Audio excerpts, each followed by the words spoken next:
Professora Clarissa Cerqueira, eu sou médica infectologista, estou aqui hoje com você para a gente fazer o nosso evento aí de premonição para essa prova do Revalida. Tá chegando, tá? Então, eu vou falar do que hoje? Então, presta aqui atenção comigo. Olha aqui essa estatística que eu mesma fiz aqui da prevalência dos assuntos da Infecto no Revalida aí de 2010 a 2023. Dos assuntos mais cobrados, a gente tem aqui, falando dos dois principais, tá? A gente tem tuberculose, assunto da revisão de véspera, e hoje que a gente vai falar aqui de HIV, certo? Então, nosso assunto aqui é HIV, um dos mais frequentes quando a gente fala do Revalida, tá bom? Então, quero muito da sua atenção aqui. Ok, HIV é um tema muito amplo, é muito grande. E o que cai, o que mais é cobrado no Revalida quando a gente fala de HIV? Então, da prevenção, da co-infecção HIV-tuberculose, do tratamento e também de doenças oportunistas.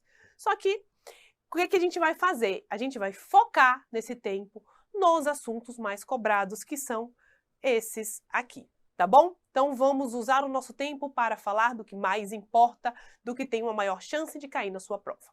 Então vamos começar aqui falando do tratamento dos pacientes com HIV, certo? Uma vez que a doença foi diagnosticada e que o paciente queira, a gente vai indicar o tratamento. A única contraindicação é o paciente falar, não quero tomar. Aí a gente não tem como obrigar, né? Vai passar uma sonda e enfiar a goela abaixo? Não, não vou fazer isso. Então, a gente só vai tratar quem quer. Quer tratar? Ótimo, a gente vai iniciar o tratamento, que de primeira linha é uma terapia tripla, certo? A gente faz tenofovir e lamivudina, essas duas drogas que são inibidores da transcriptase reversa nucleosídeos-nucleotídeos, são análogos nucleosídeos-nucleotídeos, perceba bem o nome, são análogos. Eles fingem que são nucleosídeos-nucleotídeos e na hora que o vírus está transformando o seu RNA em DNA, ele se enfia ali, essas drogas fingindo que são nucleosídeos-nucleotídeos e interrompem a transcrição, certo? Então, tenofovir e lamivudina. Essas drogas, deixa eu fazer vou circular aqui, ó. Essas drogas atualmente são coformuladas, então eu tenho aqui, ó, um comprimido único com essas duas medicações. E dolutegravir é um inibidor da integrase, eu tenho outro comprimido. Então, o paciente com tratamento, ele toma 2 comprimidos uma vez por dia, tranquilo, tá? Poucos eventos adversos, principalmente relacionados aí ao sistema gastrointestinal, epigastralgia, dor de barriga, pode acontecer nos primeiros dias, depois passa, o paciente não tem mais nada. Tenofovir pode levar a longo prazo, principalmente, a uma nefropatia, a osteoporose, redução da densidade mineral óssea. É o principal que a gente tem de efeito colateral desse esquema, mas isso a longo prazo, tá? Ok. E só para lembrar, quando a gente fala do tratamento em gestantes, que já foi uma bagunça, mudava toda hora. Mas olha que coisa boa, tratamento em gestante, tcharam, a mesma coisa, tá? Então, atualmente, gestante vai estar programando engravidar, já engravidou, está no primeiro, segundo, terceiro trimestre, qual é o tratamento? É o mesmo, tá? Tenofovir, lamivudina e dolutegravir. Antes não podia, porque estava aguardando estudo sair a respeito da segurança do dolutegravir. Ah, não é seguro, é seguro. Aí não podia, mas agora pode qualquer período, tá bom? Facilita a nossa vida. Ok. E outra coisa que importa muito, que cai na prova. Questão dos co-infectados HIV tuberculose. O que mais importa disso é a questão do tratamento. Por quê? É a doença, a tuberculose, tá? É a doença que tem maior mortalidade entre os pacientes infectados com HIV, é tuberculose. Então a gente não pode bobear. Não posso deixar passar um paciente com tuberculose. Então, se eu diagnostiquei tuberculose, na mesma hora eu venho, vamos fazer um teste rápido, certo? Beleza, vamos testar para HIV. E diagnostiquei HIV, o que eu vou fazer? Eu vou ter que investigar a tuberculose. Como? Toda consulta questionar sintomas e também fazer um PPD anual, se o paciente tiver um PPD não reator. A partir do momento que ele tem um PPD reator, eu vou indicar o tratamento de TB latente, tá bom? Ok, agora imagina comigo essa situação. O paciente, ele já tem HIV já há algum tempo e evoluiu com febre, sudorese noturna, diagnostiquei TB. O que eu vou fazer com esse paciente? Eu vou simplesmente iniciar o tratamento de tuberculose, tá bom? Vamos iniciar. nem nada diferente do normal. Vou ver a TARV que ele está usando, se for necessário algum ajuste de dose, tá? Agora, se foi ao contrário, eu tenho um paciente que tem tuberculose, na hora eu fiz um teste rápido para TB ou para HIV e veio positivo. Diagnostiquei as duas doenças de forma simultânea. Qual eu trato primeiro? Então, nesses casos, a gente vai tratar o paciente com tuberculose. Inicio o RIPE, o tratamento da TB. Depois que eu vou iniciar a TARV. Depois de quanto tempo? Então, para responder essa pergunta, a gente precisa saber o CD4 do paciente. Quando você diagnosticou HIV, você já vai ter pedido CD4, carga viral e a genotipagem desse paciente. Tem que pedir logo no diagnóstico. Saiu o resultado do CD4, olha aqui comigo em tela cheia, a gente vai ver quando vai iniciar essa medicação. Então pensa assim, CD4 está muito baixo, a imunidade está muito lá embaixo. Significa o quê? Poxa, eu não posso iniciar o tratamento ao mesmo tempo. Porque é muita droga, o tratamento da TB tem suas toxicidades, tem risco de reconstituição imune também. Eu não posso iniciar junto. Porém, eu também não posso esperar muito tempo, porque a imunidade do paciente está muito baixa. E qual é esse meio termo aí? 2 semanas. Tá? Iniciei, depois de 2 semanas, melhor dizendo, do início do RIPE, eu vou iniciar a TARV. Na outra situação, é um paciente com CD4 acima de 50. Nesses casos, ok, o paciente está com imunidade, não está tão ruim assim. Até que tá, viu? Dependendo de se acima de 50 é um valor muito amplo, mas vamos lá. Está acima de 50, o que é que eu vou fazer? Vou iniciar a TARV só a partir da 8ª semana, que é quando eu começar o tratamento de manutenção. O tratamento da TB, lembrando que são 2 meses de RIPE, ou RHZE, tá? Seguidos de 4 meses de RI ou RH, tá? A mesma coisa. Então, quando eu começar esse esquema aqui, que eu vou iniciar a TARV do paciente com CD4 acima de 50. Beleza? Outra coisa aqui que importa é, isso eu tô falando de TB pulmonar e de outros lugares do corpo, exceto neuro-TB. Porque se eu tô com um paciente com neuro-TB, eu sempre vou esperar 8 semanas para iniciar a TARV, porque aqui o risco de reconstituição imune é muito maior e pode matar. Então a gente não vai bobear, vai iniciar o tratamento da TB só depois de 8 semanas que a gente vai iniciar o tratamento do HIV. E nesses casos que eu tenho um diagnóstico simultâneo das duas doenças, o que a gente faz com o tratamento? Que droga eu escolho? Eu escolho a droga, aquela inicial com dolutegravir, é outro esquema? Então, presta atenção aqui.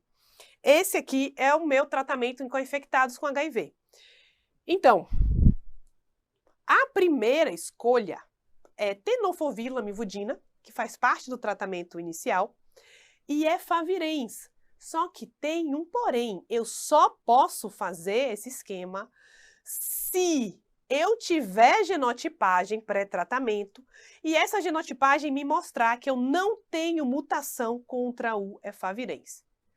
Agora, se eu não fiz a geno, ou eu fiz, vai demorar 2 anos para sair, né? Brincadeiras à parte, algumas pode demorar um tempo para sair. Ou eu fiz e mostrou que tem mutação contra o efavirenz, aí eu vou fazer esse esquema aqui. Qual é esse esquema? É o esquema básico inicial. Só que ele tem um porém, porque a rifampicina acelera o metabolismo do dolutegravir. Por isso que o porém nesse caso é que o dolutegravir, ao invés de ser uma vez por dia, vai ser de 12 em 12 horas, certo? E nos casos mais raros, que é mais difícil de achar, não pode usar dolutegravir, eu vou usar o seu irmão, que é o raltegravir, outro inibidor de integrase, tá bom? Então lembra disso aqui nos tratamentos de pacientes com infectados HIV com tuberculose. Agora vamos falar um pouquinho das formas de prevenção do HIV. A gente tem a PrEP, a PEP e a prevenção da transmissão vertical. Vamos revisar aqui falando um pouquinho da profilaxia pré-exposição, que é a PrEP. Faz parte aqui da que a gente chama de prevenção combinada. É a gente usar de todas as nossas armas para proteger o indivíduo de adoecer de doenças sexualmente transmissíveis. Então, A PrEP faz parte da prevenção combinada, a PrEP, a prevenção da transmissão vertical, a gente fazer uma imunização do que a gente consegue para as doenças sexualmente transmissíveis, hepatite B, HPV, trabalhar com redução de danos, sempre fazer testagem das ISTs e orientar sempre o uso de preservativo. Então, a gente vai estar sempre trabalhando aí nessa prevenção. Então, a PrEP, a PEP e a transmissão vertical fazem parte dessa prevenção combinada, que elas devem ser associadas a essas outras medidas para a gente prevenir a transmissão do HIV e também de outras infecções sexualmente transmissíveis, certo? Seguindo aqui, quando a gente fala aqui da PrEP. A PrEP agora, o que é isso? É a profilaxia pré-exposição. A gente vai indicar para quem? Vamos indicar para pessoas que têm mais de 15 anos e mais do que 35 quilos, que tenha fator de risco para pegar HIV.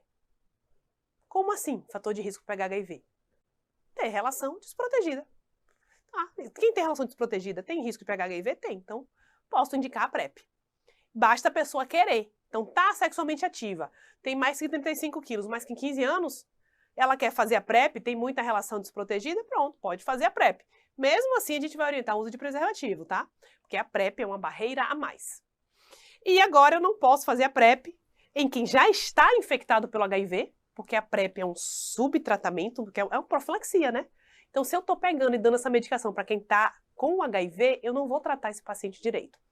E também, por conta do tenofovir aí, da droga que faz parte do esquema, a gente não pode usar em quem tem o clearance abaixo de 60. E como é a PrEP? A PrEP é um comprimido único por dia, de forma contínua, que pode ser, né, de forma de as formas, eu já vou explicar, que é o tenofovir junto com o FTC. FTC é a entricitabina. Essas duas drogas estão em um comprimido único que o paciente toma uma vez por dia.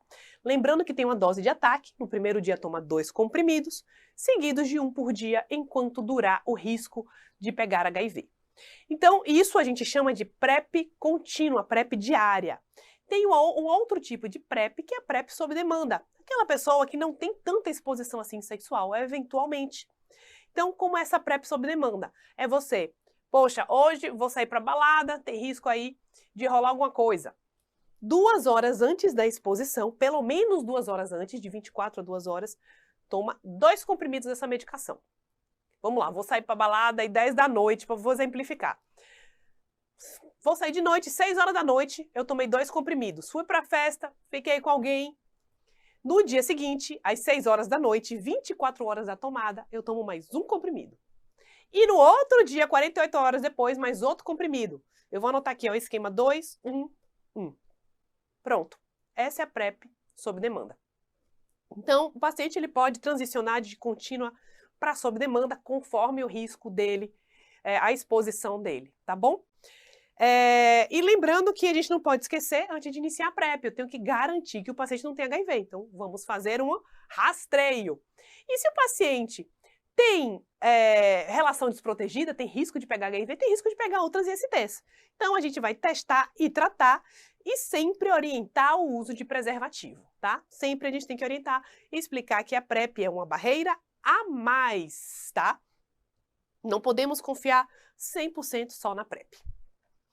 E tem algumas exceções de PrEP, tá? Que são casais sorodiscordantes, é importante a gente falar isso aqui, ó, olha aqui. Pacientes, eu tenho um casal sorodiscordante, uma pessoa tem HIV, outra não tem. Se a pessoa que tem HIV está usando TARV, está com boa adesão, está indetectável há pelo menos 6 meses, esse casal já foi rastreado, ninguém tem nenhum IST, e esse casal é monogâmico, ou seja, não tem relação com outras pessoas, o soro negativo nem precisa de PrEP. Por quê? Porque o soro positivo indetectável não vai transmitir, tá bom? A gente já sabe que quem está indetectável não transmite, tá bom? Então lembra aqui disso. E vamos agora seguir falando da PEP, profilaxia pós-exposição. Aqui já aconteceu a exposição e a gente tem algo para fazer. Vamos ver o que é isso. Para facilitar o entendimento, Relembra aqui comigo como é a transmissão do HIV. Eu preciso ter um contato com um material biológico através de um tipo de exposição de risco. Eu tenho que ter os dois. Então, material biológico que transmite sangue, sêmen, secreção vaginal, líquido de serosa, líquido amniótico, líquor, líquido articular e leite materno. Esses são os materiais biológicos de risco de transmissão. Ah, mas caiu sangue no meu pé está intacto. Eu pego HIV? Não! Então, depende do tipo de exposição. Daí que vem aqui, ó. Tem que ser um desse material biológico através de uma dessas formas de exposição. Então, sangue de forma percutânea, ou contato do sêmen com membrana mucosa, que aí é a relação sexual, ou algum desse material biológico de contato com a pele não íntegra, também é outro tipo de exposição, tá bom? Então, tem que ter um material biológico de risco com um tipo de exposição de risco, certo? Tendo isso em mente, vamos montar aqui nossa indicação da PEP. Vamos pensar aqui para facilitar. Eu tenho 4 coisas para fazer para avaliar a indicação da PEP. Primeira coisa, eu estou falando da PrEP, eu estou envolvendo 2 pessoas, uma pessoa fonte e uma desconhecida, ou a pessoa exposta, certo? Essa pessoa fonte, eu tenho que, sendo possível, né, fazer um teste para saber se ela tem HIV ou se eu não sei. Então, se ela realmente tiver, ou eu não tenho como fazer o teste e não sei, já é um ponto para indicar a PEP. Na outra ponta, eu tenho que ter a pessoa exposta. E para eu indicar a PEP, essa pessoa exposta, ela tem que ser negativa para HIV. Então, para isso, você já viu, né, que eu tenho que testar HIV os 2 lados. Eu tenho que testar HIV aqui e testar HIV aqui. Tanto para a fonte quanto para o exposto. Certo? Se eu conseguir, né? Vai que no fonte você não consegue, foi uma agulha que você se furou, não sabe de quem foi, paciência. Desconhecida, a gente pensa no pior e considera positivo. Mas conseguindo, a gente faz o teste de HIV dos 2. Ok, então eu tenho esses 2 passos aí já que a gente tem que saber. E entre essas 2 pessoas deve ter acontecido uma exposição de risco com material de risco, que foi o que eu falei aqui, ó. Preencheu esse critério, tem uma exposição de risco com material de risco. E, por último, aconteceu há menos de 72 horas, o que eu vou fazer? Tcharam! Indicar a PEP. Como é a PEP? Simples, é igual ao tratamento. A diferença é que ela dura 28 dias. Então, o paciente vai usar as mesmas drogas usadas para tratamento do HIV. Um comprimido coformulado de tenofovir lamivudina e outro comprimido do dolutegravir. Faz isso por 28 dias. Quando finalizar, a gente pede as sorologias novamente, HIV, hepatites, sífilis, a gente investiga tudo. E depois de 90 dias aí a gente faz de novo, tá bom? Ok, então aqui é a PEP. Vamos agora discutir a profilaxia da transmissão vertical. Transmissão vertical é tipo uma PEP, tá? Porque eu tô falando de 2 pessoas envolvidas também. O paciente fonte e o exposto, que nada mais é do que a gestante e o recém-nascido. Só que nesse caso a gente tem algumas condutas a fazer em relação à gestante e em relação ao recém-nascido. Em relação à gestante, como é? Então vamos lá, puxando a deixa aqui para a gestante. O slide em tela cheia. O manejo da gestante depende da carga viral no 3º trimestre. Então, eu preciso dessa carga viral. Se eu não tenho, eu vou pensar o pior, tá? Mas assim, idealmente eu tenho que ter. Carga viral está indetectável. A gestante está lá usando a TAV indetectável. E aí, o que eu faço? E aí, que a via de parto, conforme indicação do obstetra. Pode ser parto vaginal, pode ser parto cesáreo. Aí a obstetra que diz, não vai influenciar em nada. E a nível de conduta, eu preciso fazer alguma coisa a mais? Não. Só manter o que está dando certo.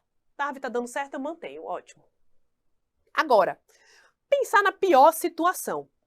Poxa, não tenho a carga viral, ou ela está bem positiva, tem muito vírus circulando. Aí vai ser todo o oposto do que eu falei. A via de parto tem que ser cesáreo, e nesse caso eu vou indicar o AZT injetável EV. pelo menos 3 horas antes da cirurgia, até o clampeamento do cordão umbilical. Isso que eu vou fazer com essa gestante para reduzir a transmissão vertical. E naqueles casos que a carga viral está positiva, porém abaixo de 1000 cópias, eu puxo uma conduta de cada lado.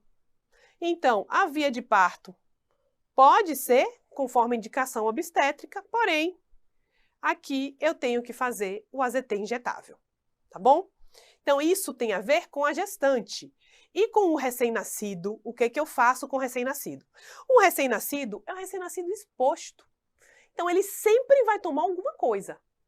Eu só preciso classificar essa exposição do recém-nascido em alto ou baixo risco para avaliar o que ele vai tomar. Mas esse recém-nascido vai sair de lá com alguma medicação. É tipo, como eu falei, tipo uma PEP. Ele foi exposto, ele precisa tomar uma profilaxia, tá bom?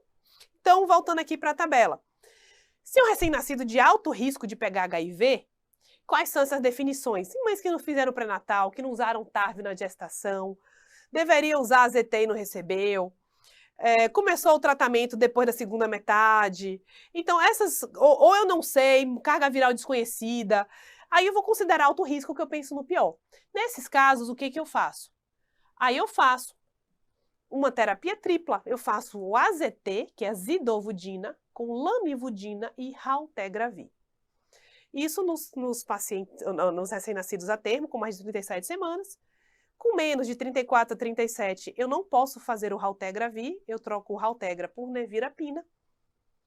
E nevirapina só fica 14 dias, porque no total, você vai ver, ó, a gente mantém essas medicações por 28 dias. Mas quando eu falar aqui na nevirapina, a gente só faz 14 dias. E se tem menos de 34 semanas, eu só faço a ZT, que é a zidovudina. E no recém-nascido de baixo risco, eu só faço uma droga, que é a zidovudina, tá bom? Baixo risco é aquele recém-nascido em que a mãe usou TARV na gestação, a mãe está indetectável e tem boa adesão ao tratamento.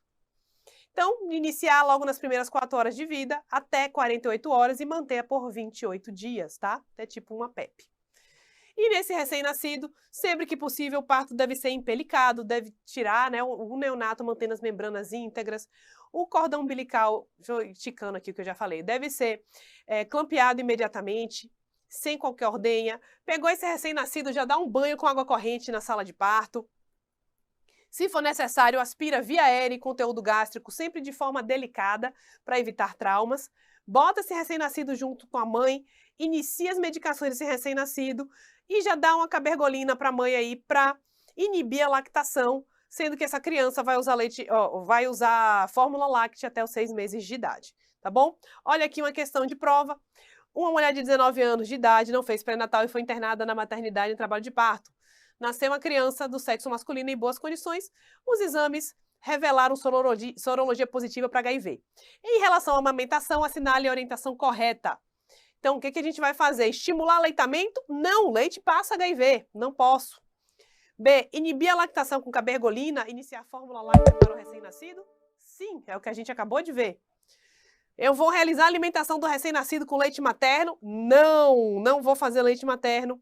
E deliberar a amamentação após a avaliação também não existe isso. A gente vai contraindicar a amamentação de todas as formas e vai usar fórmula láctea para o recém-nascido. Beleza? Então, com isso, eu finalizo aqui essa aula e eu espero vocês na revisão de véspera. Qualquer eventual dúvida, estou à disposição aqui no Estratégia Med e também nas redes sociais. Um abraço, um beijo e até a próxima! Olá, pessoal! Sejam